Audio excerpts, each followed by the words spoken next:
The bell above the door jangled, a sharp sound that cut through the haze of my thoughts. I stepped into the barbershop, my boots scuffing against the checkered floor, and froze. Something about this place felt like it could unravel me. I didn't know then that I'd walk out with a secret that would change my life forever. Elliot Carter, 28, unemployed and adrift, had come to Willow Creek, a sleepy town in upstate New York, to escape the chaos of the city. My last relationship had crashed and burned, leaving me with a bruised heart and a habit of avoiding mirrors. My hair, a shaggy mess of brown curls, was a testament to my neglect. I'd picked this barbershop, Crescent Cuts, because it was the only one open late on a Tuesday, its neon sign flickering like a beacon in the dusk. The shop was small, warm, and smelled of cedar and aftershave. Vintage leather chairs lined one wall, and shelves held rows of pomade tins and old razors, gleaming under soft lights. Behind the counter stood Sam, the barber, who looked up from wiping a pair of scissors. They were 32, with short, electric blue hair and a flannel shirt rolled up to reveal a tattoo of a crescent moon. Their eyes, a striking hazel, met mine, and for a moment, I forgot why I was there. "Hey, welcome," Sam said, their voice low and warm, like they'd known me forever. "You look like you need more than a trim." I laughed, caught off guard. "Is it that obvious?" Sam grinned, motioning to a chair. "Sit. Let's fix you up." I sank into the leather, the chair creaking under me. The mirror in front of me reflected a guy who looked tired, pale skin, shadows under his eyes, a jawline hidden under stubble. Sam draped a cape over me, their fingers brushing my shoulders lightly, and I felt a jolt, like static electricity. It had been a long time since anyone's touch didn't make me flinch. "So, what's the story?" Sam asked, running a comb through my hair. "You don't look like a local." I hesitated. "Just passing through. Needed a change." Sam nodded, their hands steady as they snipped. "Change is good. Sometimes it's the only way to find yourself." Their words hit harder than I expected.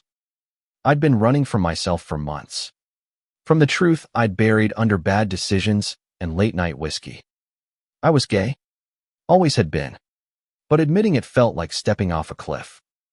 My ex, Mark, had made it clear he wasn't ready to be out with me, and I'd spent so long hiding that I'd forgotten how to be honest.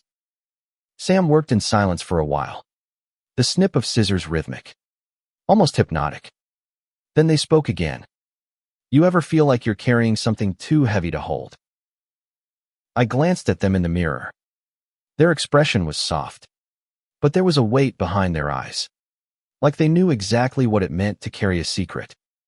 I nodded, my throat tight. "Yeah, all the time." They didn't push, just kept cutting, but the air between us felt charged, like we were circling something neither of us was ready to name. I noticed a small rainbow pin on their flannel, glinting under the light. It wasn't flashy, just a quiet statement. My heart thudded. Was it a sign? A coincidence? As Sam finished, they stepped back, studying me. "There. You look like you again." I looked in the mirror and barely recognized myself. The shaggy mess was gone, replaced by a clean fade. My curls tamed but not erased. For the first time in months, I didn't hate what I saw. "Thanks," I said, meaning it. Sam leaned against the counter, wiping their hands on a towel. "You sticking around Willow Creek?" "Maybe," I said, surprising myself. "Depends if there's a reason to." Their lips twitched, almost a smile. "There's always a reason if you look for it." I paid, my fingers lingering as I handed over the cash. Our eyes met again, and I felt Ida pull, like gravity. I wanted to stay, to ask questions, to know who Sam was behind that easy smile. But I didn't. I thanked them and left, the bell jangling behind me. Outside, the night air was crisp, and I touched my freshly cut hair, feeling lighter but unsettled. I didn't know it yet, but Sam had seen something in me I wasn't ready to face. And they were hiding something to a secret that would pull us together and tear us apart before the week was over. The next morning, I woke up in my rented room above the town's only diner, the smell of bacon drifting through the floorboards. My reflection in the cracked bathroom mirror still surprised me. Sam's haircut had done more than tidy my appearance. It had chipped away at the walls I'd built. I couldn't stop thinking about them. Their quiet confidence. That rainbow pin. Willow Creek was small, the kind of place where everyone knew everyone's business.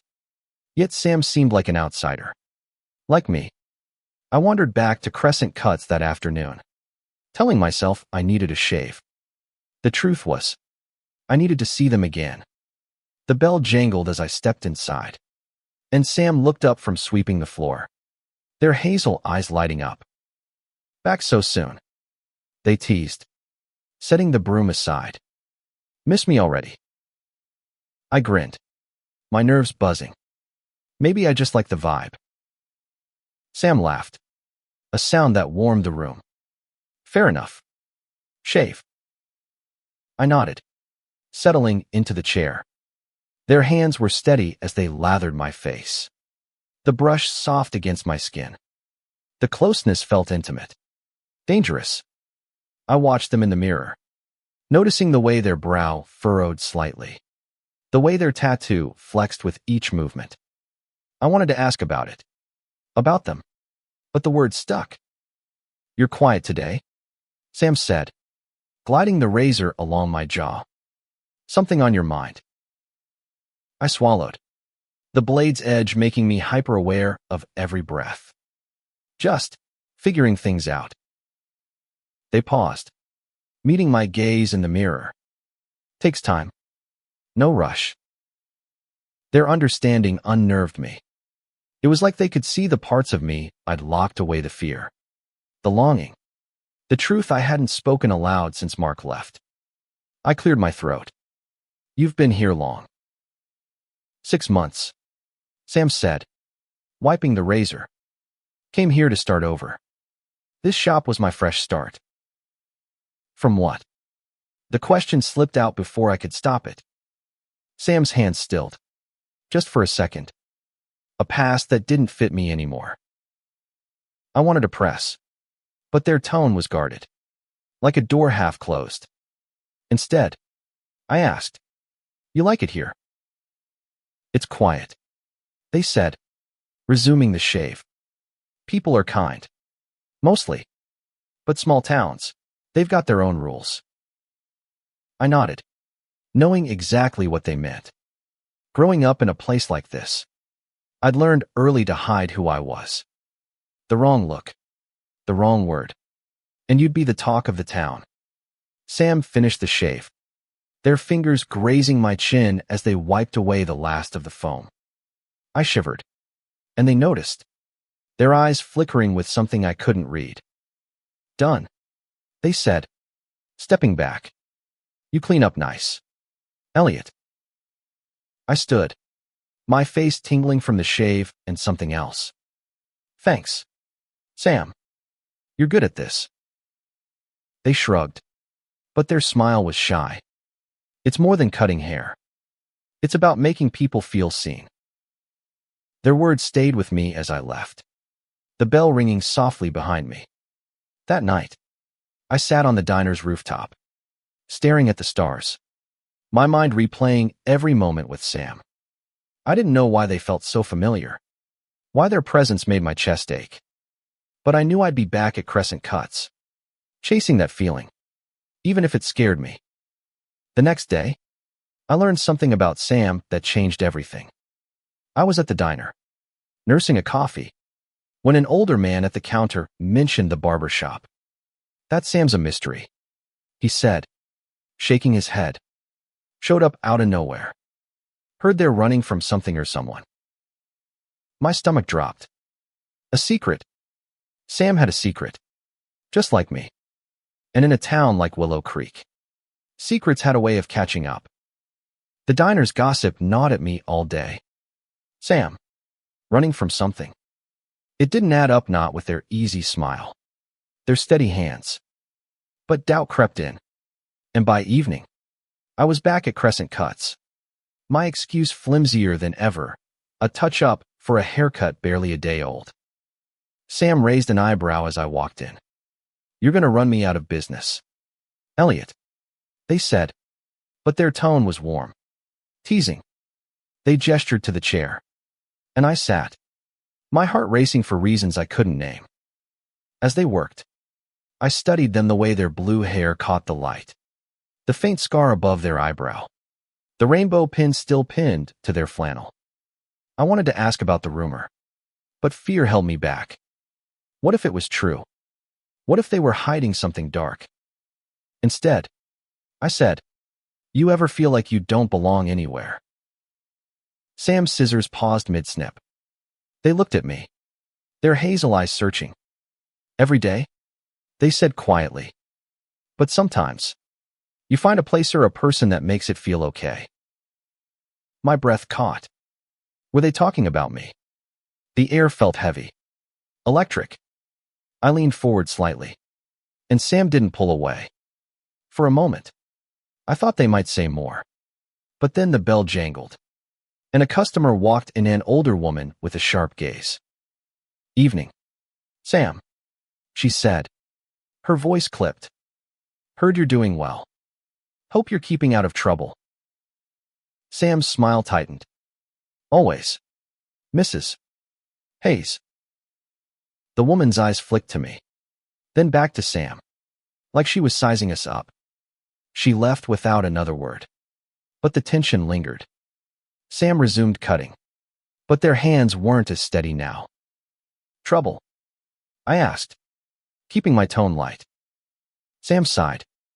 Small-town nosiness. People love a story, even if they have to make it up.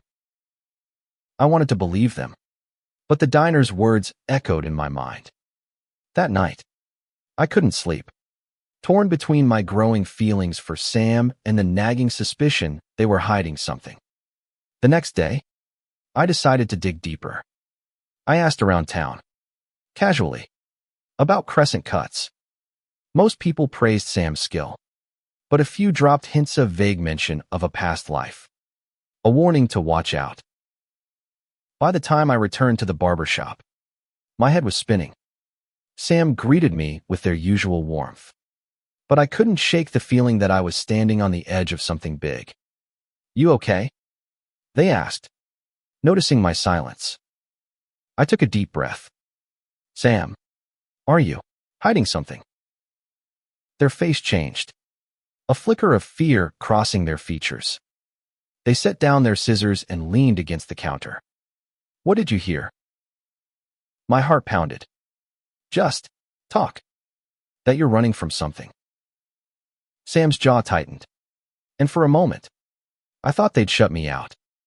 Then they said, meet me here tonight. After closing, I'll tell you everything. I nodded, my stomach twisting.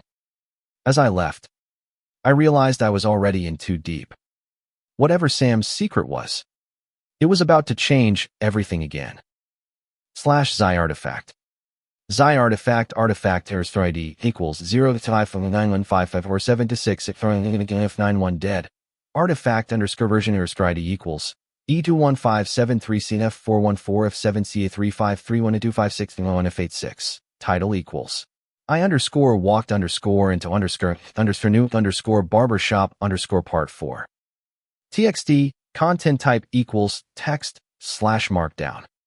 That night, I stood outside Crescent Cuts. The neon sign dark. The street quiet except for the hum of crickets. My pulse raced as I knocked. And Sam opened the door. Their face half-shadowed. They wore a plain black hoodie. Their blue hair tucked under a beanie. And for the first time, they looked vulnerable. Come in, they said, locking the door behind me. The shop felt different in the dark, intimate and heavy with unspoken truths. Sam sat on one of the leather chairs, motioning for me to take the other. "I owe you an explanation," they began, their voice low. "But it's not easy to tell." I nodded, my hands clenched. "I'm listening." Sam took a deep breath. "My name wasn't always Sam. I was born Samantha, in a town not unlike this one. I grew up in a family that didn't understand men didn't want to. When I came out as non-binary, they cut me off. My ex, he was worse." My chest tightened. "What happened?" Sam's eyes darkened. "His name was Daniel. He was charming at first, but controlling. When I started transitioning, he couldn't handle it. Got violent. I left, but he didn't let go easily. I moved here to disappear, to build a life where I could be me." I stared at them, the weight of their words sinking in. "Is he still after you?" Sam hesitated. "I don't know. I've been careful, no social media, no ties to my old life. But small towns talk. If he finds me." They trailed off, and I saw fear in their eyes, but also defiance. I reached out, my hand brushing theirs. "You're not alone," I said, surprising myself. "I won't let anything happen to you." Sam's lips parted, like they hadn't expected that. "Why do you care? Elliot, you barely know me." I swallowed, my heart pounding. "Because I see you. And I know what it's like to hide who you are." For a moment, we just sat there, the air thick with possibility. Then Sam leaned forward, their hand finding mine, and I felt that same electric jolt from the first day. "You're not what I expected," they whispered. "Neither are you," I said, and before I could overthink it, I kissed them. It was soft, tentative, but it felt like coming home. Sam kissed me back, their hands cupping my face. And for the first time in years, I wasn't afraid. But the moment was shattered by a loud bang outside, a car backfiring. Maybe. But Sam flinched, their eyes wide. "I need to be sure," they said, standing. "Stay here." They grabbed a flashlight and stepped outside, leaving me in the dark shop, my heart racing. Minutes passed. Then I heard footsteps too heavy to be Sam's. I froze as a shadow moved past the window. A man's silhouette. My blood ran cold. Was this Daniel? I crept to the window, my breath shallow. The street was empty now, the shadow gone. But my pulse wouldn't slow. Sam returned, their face pale but composed. "Just a stray cat," they said, but their voice shook slightly. "You sure?" I asked, not convinced. They nodded, but their eyes darted to the door. "Let's get out of here. I don't want to be alone tonight." We ended up at my rented room above the diner, the only place I knew felt safe. Sam sat on the edge of my bed, their beanie off, blue hair catching the dim light. I poured us coffee from a thermos, my hands unsteady. "You think it was him?" I asked. Sam stared into their mug. "I don't know. I've been jumpy since I got here. Every shadow feels like him." I sat beside them, close enough to feel their warmth. "Tell me about him. What are we dealing with?" Sam's jaw tightened. "Daniel's unpredictable. He's tall, broad, used to box. He's not stupid, though. If he's here, he's been watching, waiting." The thought made my skin crawl. I'd spent years hiding from my own truth. But this was different. This was danger. "We need a plan," I said. "You can't keep running." Sam looked at me, their eyes softening. "You're really in this, aren't you?" I took their hand, my thumb brushing their knuckles. "Yeah, I am."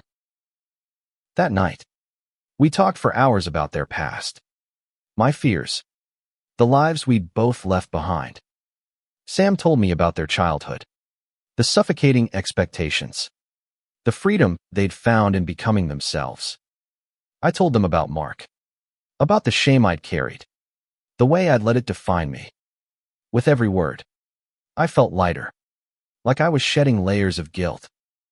By dawn, we were curled up together, fully clothed, sharing a blanket. Sam's head rested on my chest, their breathing steady. I didn't know what we were yet, but I knew I'd fight for it for them. The next day, trouble found us. I was walking Sam back to the barbershop when a man stepped out of an alley. He was tall, broad, with a boxer's build and cold eyes. "Samantha," he said, his voice like gravel. Sam froze, their hand gripping mine. "Daniel," they whispered. My heart stopped. He'd found them. And from the look in his eyes, he wasn't here to talk. Daniel stood there, his shadow looming over us. He was everything Sam had described: tall, broad, with a boxer's stance and a smirk that made my blood boil. "You thought you could just vanish," he said, stepping closer. "You don't get to walk away from me." Sam's hand trembled in mine, but their voice was steady. "I'm not yours, Daniel. I never was." I stepped forward, putting myself between them. "Back off," I said, my voice shaking but firm. I wasn't a fighter, but I'd be damned if I let him hurt Sam. Daniel's eyes narrowed, sizing me up. "Who's this? Your new toy?" "Leave, Daniel," Sam said, their tone sharp. "You don't belong here." He laughed, a cold, bitter sound. "You think this little town's gonna protect you? I know everything. Samantha, where you work, where you live. You can't hide." My stomach twisted, but Sam didn't flinch. "My name is Sam," they said, each word deliberate. "And I'm done running." Daniel lunged, but I shoved him back, adrenaline surging.